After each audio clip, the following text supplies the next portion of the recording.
Queridos navegantes, un saludo cordial para todos ustedes.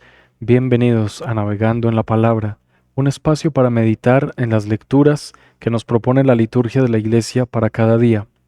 Hoy, 9 de noviembre, la Iglesia recuerda o celebra mejor, la dedicación de la Basílica de San Juan de Letrán. Es la Basílica del Papa como obispo de Roma, o sea, algo así como la Iglesia Catedral de la Diócesis de Roma, la del Papa propiamente. Tenemos también la Basílica de San Pedro, desde donde pastorea como el patriarca de Occidente, el sumo pontífice. Pero la Basílica de San Juan de Letrán, por tradición tan antigua, ha sido la iglesia catedral del obispo de Roma. Entonces, claro, está muy ligada al Papa como obispo de Roma. ¿Y por qué se celebra en todo el mundo? Porque es llamada la iglesia madre de todas las iglesias del urbe y del orbe. Así es como se le dice a la Basílica de San Juan de Letrán, el primer templo y el principal templo grande y consagrado propiamente al Señor. Entonces es una fiesta grande de la iglesia madre de todas las iglesias de la urbe, Roma, y del orbe de todo el mundo. Nos unimos entonces con esta fiesta de carácter universal para todos los católicos y después de saludarlos a todos ustedes, por supuesto, vamos ahora a navegar en el nombre del Padre y del Hijo y del Espíritu Santo. Amén. Ven Espíritu Santo, por intercesión del corazón inmaculado de María, y llena nuestros corazones con el fuego de tu divino amor.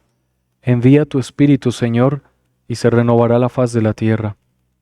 Padre Celestial, que adoctrinaste los corazones de tus fieles con la luz del Espíritu Santo, te pedimos que infundas esta misma luz en nuestros corazones, de tal manera que, llenos por su luz, seamos conscientes de que nosotros somos templo santo y vivo del Dios vivo y verdadero.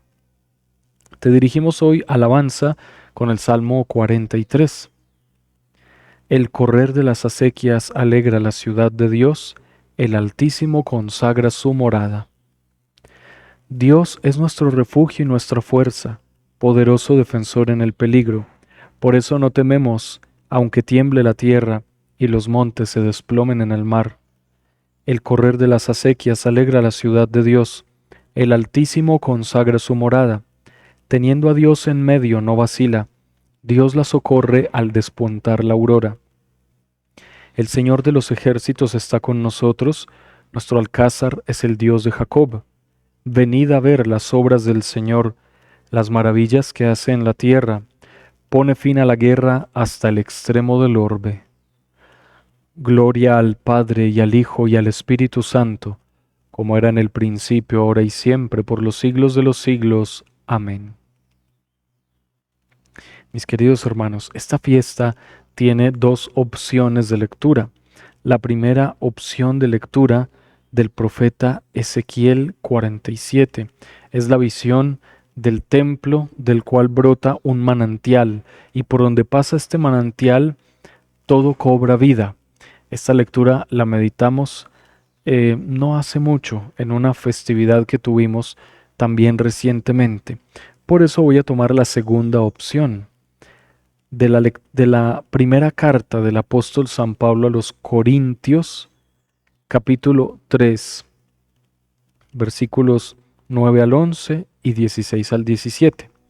Escuchemos el texto. Hermanos, son edificio de Dios, conforme al don que Dios me ha dado. Yo, como hábil arquitecto, coloqué el cimiento, otro levanta el edificio. Mire cada uno cómo construye. Nadie puede poner otro cimiento fuera del ya puesto, que es Jesucristo. ¿No saben que son templo de Dios y que el Espíritu de Dios habita en ustedes? Si alguno destruye el templo de Dios, Dios lo destruirá a él, porque el templo de Dios es santo. Ese templo son ustedes. Palabra de Dios. Te alabamos, Señor. Bueno, Mis queridos hermanos, San Pablo a los Corintios, en su primera carta. Vamos a navegar por este texto. ¿Qué te dice esta palabra? Trata de buscar en tu corazón qué se ha quedado en tu mente. Escriban allí en los comentarios también todos ustedes cuáles son esos sentimientos que quedan en el corazón después de escuchar esta lectura. Bueno, yo también comparto, claro, a mí que me queda en el corazón tras escuchar la lectura antes de volverla a leer. Bueno, claro está que yo pues ya la había leído desde ayer, desde antes incluso, pero al escucharla, ¿qué sensación queda? A mí me queda una sensación muy bonita, sobre todo de la parte final, fue la frase que se me quedó más, la que más me impactó. Ustedes son templo de Dios. Ustedes son morada de Dios por el Espíritu. El Espíritu es el que nos hace morada de Dios. Esa es la parte que a mí me ha quedado más grabada en el corazón. ¿Y a ti? Por aquí ya algunos hermanos van contestando también la parte que más se les ha quedado en el corazón. Bueno, y después de comentarlo, vamos a empezar a navegar por este texto. Nos dice San Pablo, son edificio de Dios. Edificio de Dios. Vamos a hablar de una edificación, de una estructura. Texto muy apropiado para una fiesta como esta, la dedicación de un templo. Y entonces son edificio de Dios, dice San Pablo aquí. ¿Qué significa esto? Son edificio de Dios. Somos nosotros el edificio de Dios. Claro está que no somos edificios, somos personas. Entonces, si nosotros somos el edificio de Dios, esto significa que nuestros templos, basílicas, catedrales cobran sentido y son lugares santos justamente por quienes allí se reúnen. Nosotros somos la iglesia, nosotros somos el edificio de Dios. Los templos son importantes, claro que sí, son lugares santos, pero estos edificios hechos de piedra, consagrados para Dios, están representando una realidad mayor, la iglesia, la comunidad. La comunidad necesita también un lugar donde reunirse, por eso van ligados. De hecho, al templo se le llama iglesia. Muchas gentes dicen, ¿dónde queda una iglesia? El nombre del edificio es el mismo nombre de la comunidad, la iglesia, o sea, la asamblea de los creyentes. Entonces, son edificio de Dios. Tú y yo somos parte de la iglesia, y la iglesia es lo que le da sentido a los templos. Allí ponemos toda nuestra fe. Cuando intentamos embellecer un templo, cuando intentamos comprar, no sé, elementos bonitos para ornamentar el culto, el ornamento del sacerdote, de los servidores del altar, algunos elementos que se pueden disponer para la liturgia, los vasos sagrados, todos los elementos del altar, las bancas, los espacios, la iluminación. Todo esto se hace ¿por qué? Porque el templo está representando la dignidad de quienes allí se reúnen. Pensemos en nuestras casas. Tú tienes tu casa. Nosotros queremos que nuestra casa esté bonita, ¿verdad? Tú quieres tener tu casa muy bonita, con los mejores muebles, la mejor pintura, que todo esté muy organizado. Todos quisiéramos esto, tener una bella casa. Bueno, aquí ocurre lo mismo. Nosotros somos edificio de Dios. Entonces hay que tener muy bonita esta casa. Dios quiere vivir en nosotros. Y sí, así como embellecemos el edificio a nivel material, así también nosotros. Entonces, ¿qué te quiere sugerir aquí la lectura? En esa sola frase tan sencilla, son edificio de Dios. Hermanos, son edificio de Dios. Te quiere decir hoy el Señor que tú debes también preocuparte por ese edificio que eres tú y purificar, no sé, tu manera de expresarte, tus palabras, tu manera de actuar. Debes purificar toda tu vida porque tú eres edificio de Dios, o sea, en ti habita Dios. Entonces miren lo que les dije. Si nuestros templos son santos por la comunidad que allí se reúne, nuestros cuerpos son santos por aquel a quien llevamos en el corazón. En la medida en que llevamos a Dios, nos vamos haciendo santos. Mira cómo hay una secuencia de ideas y de pensamientos que no podemos perder de vista. Somos edificio de Dios por aquel a quien llevamos adentro, sobre todo cuando recibimos la Santa Comunión. Allí llevamos a Dios y Él nos santifica. Pero tenemos una tarea. Hay que purificar este templo, prepararlo para que aquí llegue a vivir el Señor. ¿Cómo te vas a preparar? Ahí te dejo esa pregunta, la primera pregunta de esta meditación de hoy, para cada uno de nosotros. ¿Cómo me voy a preparar yo para ser templo de Dios? ¿Cómo lo puedo hacer? Tengo los sacramentos. El bautismo me dio lo principal, me consagró como templo de Dios. La confesión me limpia frecuentemente. La Eucaristía efectivamente me hace templo viviente de Dios vivo. Los sacramentos me ayudan, me preparan para servir a la humanidad, a la iglesia, a todos esos templos vivientes de Dios, pero también para alcanzar la plenitud y el sentido de vida en el servicio a Dios y a los hermanos.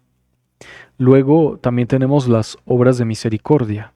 Como templo de Dios debo mostrar que se cumplen los mandamientos, el amor a Dios y al prójimo. O sea, ir a la misa, confesarse, comulgar, pero también ayudar al hermano, socorrerlo en su necesidad. Entonces, hagamos esta pregunta para cada uno de nosotros. ¿Cómo me puedo preparar a fin de llegar a ser templo santo de Dios? Es importante que te respondas eso mismo, porque eso te va a ayudar a crecer en amistad con el Señor. Continúa aquí el apóstol diciendo, conforme al don que Dios me ha dado, yo, como hábil arquitecto, coloqué el cimiento, otro levanta el edificio. Se compara a San Pablo con un arquitecto. Dice, conforme al don de Dios, yo mismo coloqué el cimiento y otro levanta el edificio. Tal vez ese otro es el mismo Espíritu Santo. San Pablo dice, yo como hábil arquitecto coloqué el cimiento. ¿Por qué como hábil arquitecto? San Pablo reconoce, yo supe cómo construir. Lo primero es el cimiento y es Jesús. Aquí me viene a mí propiamente una meditación sobre la catequesis. ¿Qué se hace en la catequesis de primera comunión, de confirmación? Colocar el cimiento. La catequesis debe poner el cimiento. Entonces yo me pregunto, ¿por qué estamos fallando tanto en la catequesis últimamente? Que los chicos participan casi que obligados y luego de recibir el sacramento no vuelven. Y me pregunto, ¿hemos estado poniendo realmente el cimiento? Si la respuesta es que sí, seguiré indagando. Entonces, ¿qué pasa? Y si la respuesta es que no, entonces me debo hacer otra pregunta. ¿Cómo poner ese cimiento?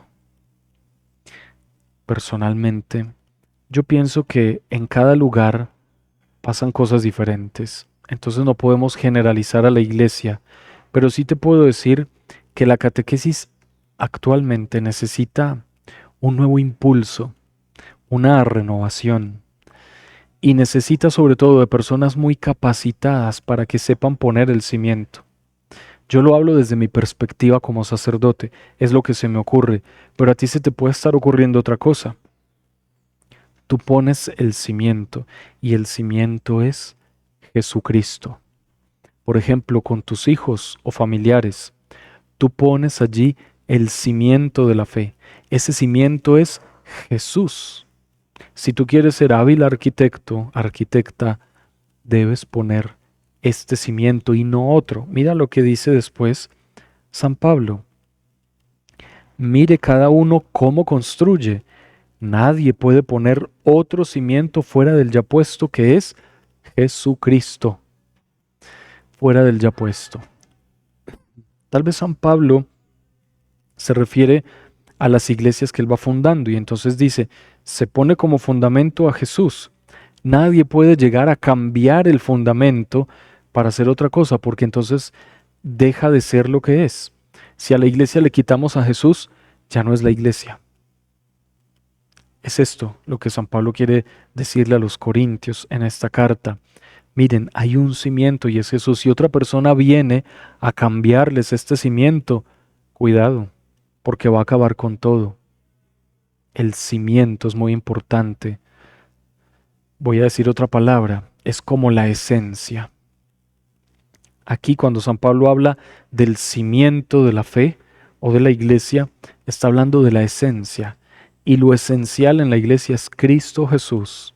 No se te olvide, el cimiento es Jesucristo. Él es. Entonces, nuevamente tenemos que pensar en mi vida y yo mismo trabajando por los demás. ¿He puesto el cimiento que es Jesús? ¿En mi vida ya está ese cimiento? ¿O hay otro? ¿Qué pasa conmigo? Debes hacerte la pregunta. Tal vez tú dirás, sí, yo creo que mi cimiento es Jesús. Si me quitan a Jesús de mi vida, nada tendrá sentido. Bueno, puede ser que lo digas, pero puede ser también que tú pienses, bueno, la verdad, yo trato de estar en este cimiento, pero puede que haya otras cosas que me distraen o simplemente cosas que me apartan de Dios. Entonces, como hábiles arquitectos, debemos entender esto. Solo hay un cimiento válido, solo hay un cimiento que puede soportar una vida, y es Jesucristo. No hay otro. Las vidas que no tienen por cimiento a Jesús son vidas que aunque lleguen a muchas cosas grandes en el mundo, carecen del significado absoluto, de ese significado objetivo que tenemos por ser hijos de Dios. También de los significados subjetivos. Una persona que no pone a Dios en el centro de su ser no podrá valorarse convenientemente a sí misma. Por eso los hermanos que dicen ser ateos no se valoran realmente. Pero nosotros sí, solo hay un cimiento, es Jesucristo. Tú ya lo pusiste en tu vida. ¿Quién lo puso en tu vida? Tú estás poniendo ese cimiento en la vida de los demás. Mira unas preguntas sencillas para esta meditación. Nadie puede poner otro fuera del ya puesto, que es Jesucristo. Nadie puede poner otro cimiento. Esta parte de la lectura me lleva también a considerar la posibilidad de una duda de fe. Un día, un hombre fue a buscarme en otra parroquia. El hombre era un líder de los testigos de Jehová. Tuvo un problema allí, no sé qué tipo de problema. El caso es que aquella comunidad lo excomulgó, según él me contó. O sea, nadie le podía hablar, ni siquiera le podían hablar. Este hombre se llegó a sentir tan mal que incluso procuró buscar un momento para hablar conmigo. Él era uno de los líderes en aquella comunidad. Y entonces me contó, padre, yo era líder de los testigos de Jehová en tal lugar. Yo era el líder, era el encargado, etcétera. Pasó tal cosa y la comunidad me excomulgó. Me dieron la espalda, nombraron otro líder y ni siquiera me dirigen el saludo. En ese momento yo me di cuenta que estaba en el lugar equivocado. En ese momento yo me di cuenta que yo no había puesto mi vida en la roca firme, sino que la puse en las ideas de otras personas. Y en ese momento yo acepté que me equivoqué al salirme de la Iglesia Católica, me dijo él. Y ahora vuelvo, porque quiero decirle que me permita entrar en la misa. Entonces yo le dije, claro que sí, puede entrar en la Santa Misa. Yo ni siquiera lo conocía, le dije, yo no sabía que usted era el pastor de los testigos, pero bienvenido, puede regresar, participar en la misa cuando lo desee y conversar cuando lo desee para volver de nuevo a la comunión plena con la iglesia. Agradeció mucho, siguió yendo al templo, y no solo él, también otro de sus amigos que fue excomulgado de aquella comunidad. Y entonces él me decía, sí, padre, vamos a venir con mi amigo. Yo le dije a mi amigo, a quien también expulsaron, hasta su familia dejó de hablarle, y le dije, volvamos a la iglesia católica, nadie nos va a echar de allí. Es una anécdota que les cuento para decir lo que pasa cuando no cimentamos la vida en la verdadera roca, en el único cimiento. Por eso hay que tener esto muy presente. Solo hay un cimiento y es Jesucristo. No hay otro, hermano, hermana. No hay otro cimiento. Solo hay uno. Si otra persona viene a cambiarte el Evangelio a Jesús, recházala porque no existe otro cimiento. Este es el único. Luego pregunta San Pablo, ¿no saben que son templo de Dios y que el Espíritu de Dios habita en ustedes? No lo saben. Se sorprende San Pablo con esta pregunta y también nos sorprende a nosotros, porque nos obliga a pensar, bueno, ¿estoy realmente convencido de que el Espíritu Santo está dentro de mí? Haz un momento de oración. Entra en tu corazón, en tu mente, en tu alma y dile, Espíritu Santo, déjame sentir tu presencia, déjame ser consciente de tu presencia dentro de mí. Pídele al Señor, concéntrate y empezarán a llegar imágenes a tu mente. Imágenes que te recuerdan momentos de fe, momentos en que Dios ha estado contigo, momentos en que tú no has tenido dudas.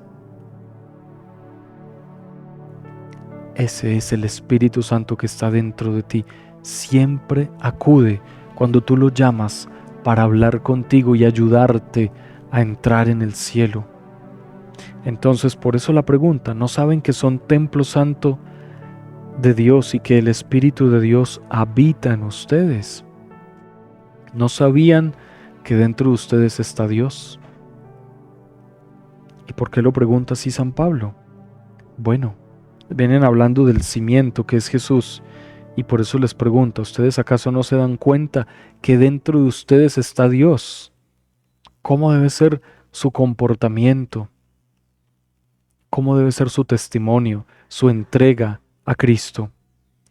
Entonces, termina la lectura diciendo, si alguno destruye el templo de Dios, Dios lo destruirá a él, porque el templo de Dios es santo. Ese templo son ustedes. Esa frase final me encanta. El templo de Dios es santo, el templo de Dios son ustedes. Y si alguien pretende destruir el templo de Dios, Dios lo destruirá a él. El apóstol está hablando de la iglesia, y esto lo escribe con toda seguridad porque alguien llegó allí a Corinto a predicar otro evangelio, a hablar cosas equivocadas acerca de Jesús y estaba consiguiendo seguidores. También por eso les conté la historia de aquel hermano que fue testigo de Jehová y que volvió a la iglesia.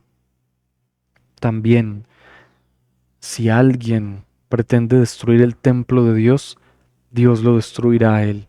Y son muchas personas, hermanos, las que han intentado dañar a la iglesia, separarla, arrebatarle a sus hijos para engañarlos. Son muchos. Pero aquí está esta profecía. Si alguien pretende destruir el templo de Dios, Dios lo destruirá a él. El templo de Dios es santo, ese templo son ustedes, es la iglesia. Somos nosotros el templo de Dios, y si alguien pretende destruirnos, Dios lo destruirá. Esa es la promesa que Dios ha hecho. Por supuesto, Satanás debe estar muy temeroso, debe estar temeroso porque él es el que más está intentando destruir el templo de Dios. Entonces, mis queridos hermanos, ahí les dejo unas ideas para meditar esta lectura de hoy, que nos ayude el Señor a contemplar esta realidad, a estar con Dios, a poner la vida en el único cimiento que es Jesús y no dejar que otros vengan a cambiarnos esa roca firme y a confiar en Él. Somos su templo santo, Él nos va a cuidar porque Él habita en nosotros. Quiero que pienses al terminar la meditación de esta primera lectura que Dios te protege. que Dios quiere estar en tu corazón, que te ha consagrado desde el bautismo para que tú seas templo santo de Dios. Piénsalo. Yo soy templo de Dios. Templo, miren la palabra que uso, o sea, lugar santo. No dice casa, no dice arca, no dicen otras cosas, no. Templo santo de Dios.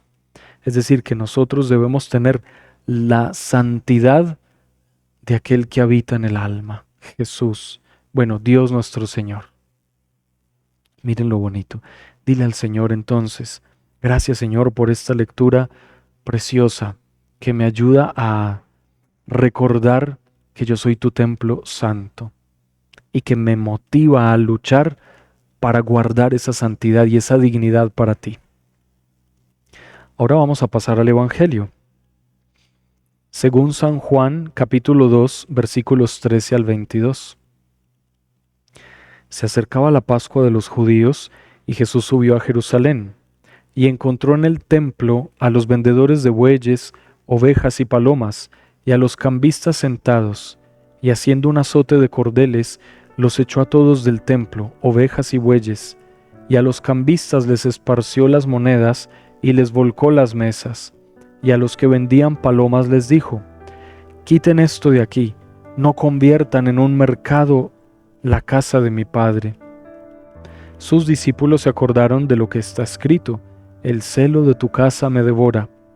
Entonces intervinieron los judíos y le preguntaron: ¿qué signos nos muestras para obrar así? Jesús contestó: destruyan este templo y en 3 días lo levantaré. Los judíos replicaron: 46 años ha costado construir este templo y tú lo vas a levantar en 3 días.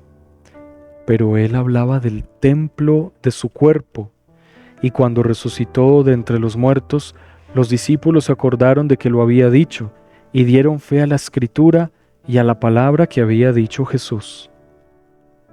Palabra del Señor. Gloria a ti, Señor Jesús. Bueno, vamos a entrar ahora en este Evangelio. Se acercaba la Pascua de los judíos. Se acercaba la Pascua. Bueno, la Pascua es la fiesta del paso de Dios, la fiesta principal, la fiesta de la liberación de Israel. Entonces se acercaba esto. Este era el marco ambiental de el episodio del Evangelio de hoy. Jesús subió a Jerusalén, iba a celebrar la Pascua, y encontró en el templo a los vendedores de bueyes, ovejas y palomas, y a los cambistas sentados. Los encontró en el templo. Era la Pascua, o sea, era la época y la fecha más sagrada para los israelitas. Jesús iba al templo, el centro de todo, y templo, o sea, el lugar consagrado a Dios. ¿Y qué se encuentra allí Jesús? A todos los vendedores. ¿Y qué hacían estos vendedores? Sabemos que las personas llevaban sacrificios. Estos vendedores, digamos que hacían negocio con la fe de las personas, porque entonces les vendían el mejor ternero para el sacrificio, o si ellos traían un ternero, el ternero había que purificarlo, entonces había que dejarlo y debían comprar uno de los del templo, o lo mismo con el cordero. Bueno, los mismos cambistas, el dinero de la calle no podía estar en el templo, entonces cambiaban el dinero. Ah, traes dinero para el templo, aquí se cambia, había que cambiarlo.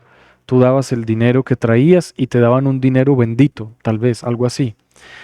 Y solo ese dinero servía para lo que iban a hacer dentro del templo, pero resulta que al cambiarlo, de una vez cobraban como una casa de cambios. Entonces esto pasaba. Entonces, ¿qué pensó Jesús? Tomaron lo más santo, lo más sagrado, para hacer un negocio de lo santo, explotar a los más humildes.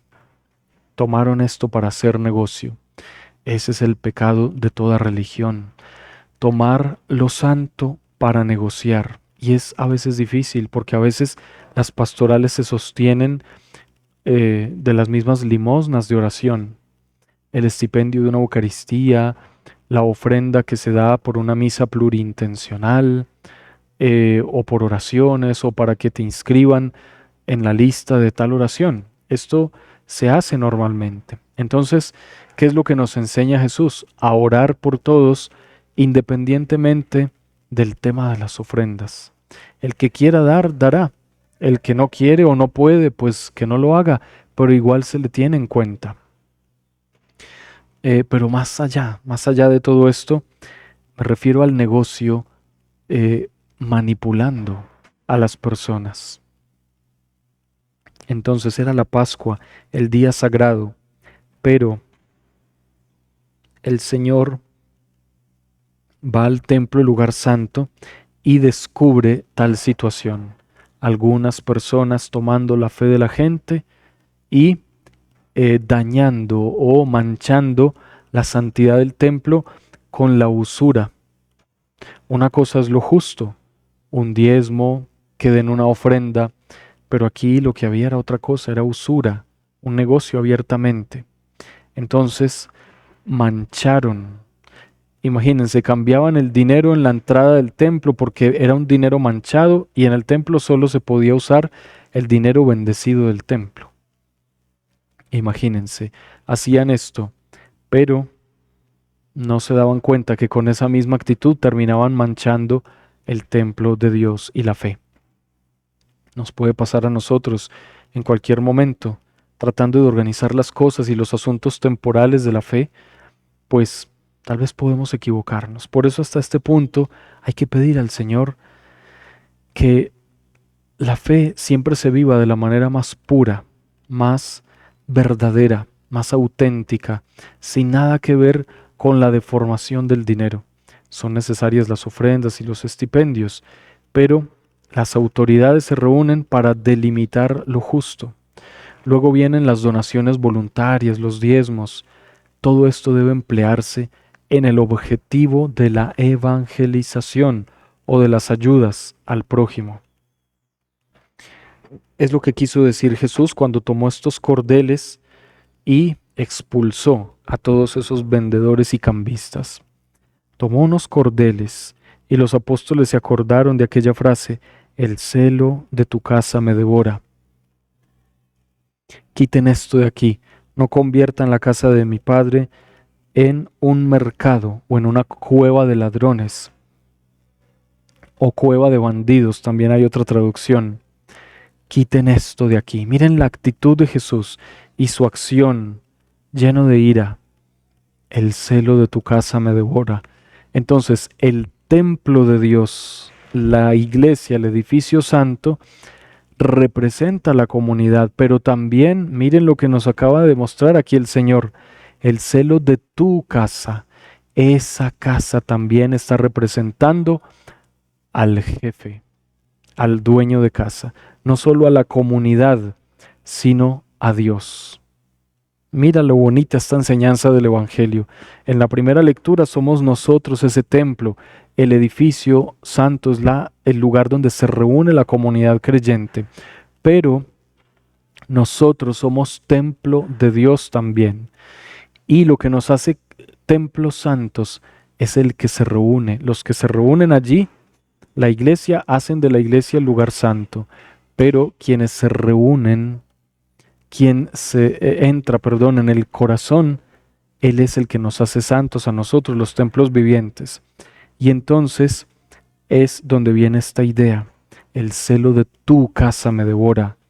No solamente es santo por la comunidad que allí se reúne, sino por aquel que habita en aquel lugar permanentemente. Por eso, aunque la comunidad no esté reunida en un templo, ahí está la presencia de Dios y sigue siendo un templo y un lugar santo, aunque esté desocupado, porque también es la casa de Dios.